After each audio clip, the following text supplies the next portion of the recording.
Assalamualaikum warahmatullahi wabarakatuh. Bismillahirrahmanirrahim. Alhamdulillahi rabbil alamin. Wa bihi nasta'inu ala umuri dunya waddin. Wassalatu wassalamu ala asyrafil anbiya'i wal mursalin, nabiyyina Muhammadin wa ala alihi wa sahbihi ajma'in. Subhanaka la ilma lana illa ma 'allamtana, innaka antal alimul hakim. Rabbi shrah li sadri wa yassir li amri wahlul 'uqdatam min lisani yafqahu qawli. Amma ba'd.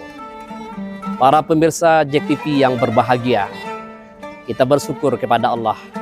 Allah senantiasa berikan kita begitu banyak limpahan nikmatnya kepada kita sekalian. Kesempatan yang berbahagia ini, kita sudah berada di bulan yang sangat agung, di mana 10 hari terakhir di bulan Ramadan. Ada amalan yang sangat dianjurkan oleh baginda Rasulullah Shallallahu Alaihi Wasallam.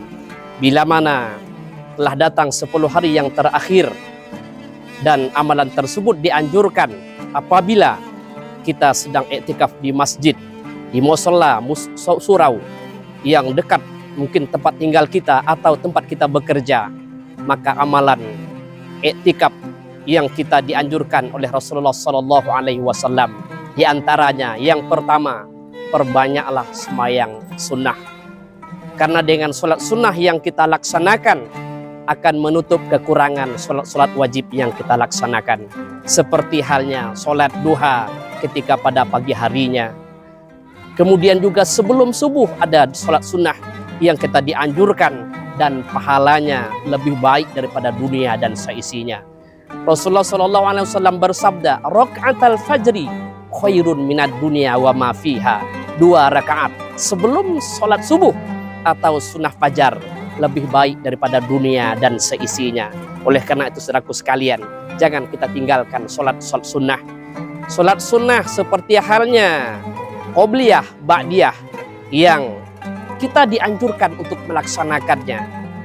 Betapa ruginya seorang hamba, Allah berikan badan sehat, ada kesempatan dia melaksanakan, tapi dia meninggalkan, tenang dia tinggalkan, tidak ada kegelisahan sedikit pun sepertinya, maka dia termasuk hamba yang sangat rugi tentunya.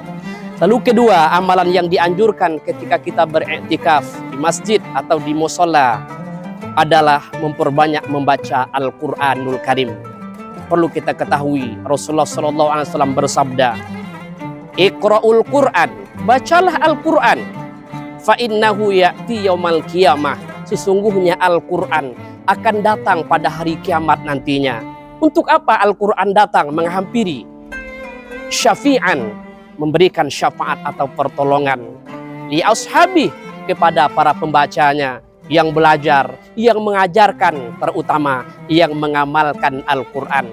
Rasulullah SAW berkata, "Aku tidak menyebut alif, lam, mim itu 1 huruf, akan tetapi alif 1 huruf, lam 1 huruf, kemudian mim 1 huruf. 1 huruf kita bacakan karena Allah Subhanahu wa Ta'ala. Allah akan ganjarkan 1 kebaikan. 1 kebaikan Allah akan beri kelipatan 10 kebaikan.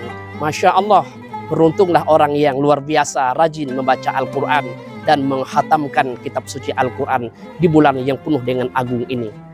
Para pemirsa JEK TV yang dirahmati Allah Subhanahu wa Ta'ala, lalu kemudian kita juga dianjurkan di bulan yang baik ini, 10 hari yang terakhir, memperbanyak zikir kepada Allah Subhanahu wa Ta'ala. Dengan zikir terus kita ucapkan, maka membuat hati kita tenang menghadap Allah Subhanahu wa Ta'ala. Sholat yang kita dirikan tenang, puasa yang kita jalankan pun dalam keadaan tenang, kita minta pun dalam kebijaksanaan. Wasta'inu bis-sabri was-shalah, minta tolonglah dengan mendirikan sholat dan bersabar pada Allah Subhanahu wa Ta'ala. Lalu kemudian amal yang kita dianjurkan untuk melaksanakannya adalah memperbanyak bersolawat kepada baginda Rasulullah Sallallahu Alaihi Wasallam. Allah Subhanahu wa Ta'ala berfirman, "A'udzubillahi minasyaitonir rajim, bismillahirrahmanirrahim.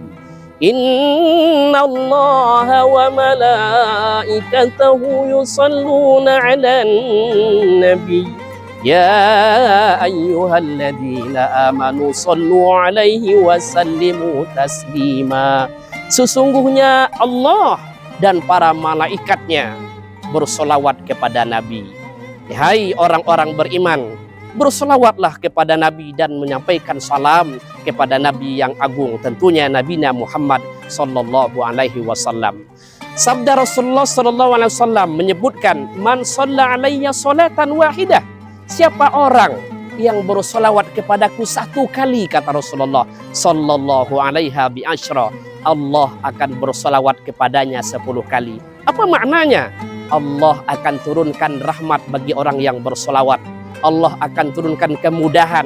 Allah akan lipat gandakan derajat kemuliaan 10 bagi orang yang bersolawat kepada kekasihnya. Allahumma sholli ala Sayyidina Muhammad wa ala ali Sayyidina Muhammad. Kita pun dianjurkan untuk memperbanyak doa di bulan yang sangat agung ketika 10 hari yang terakhir ini.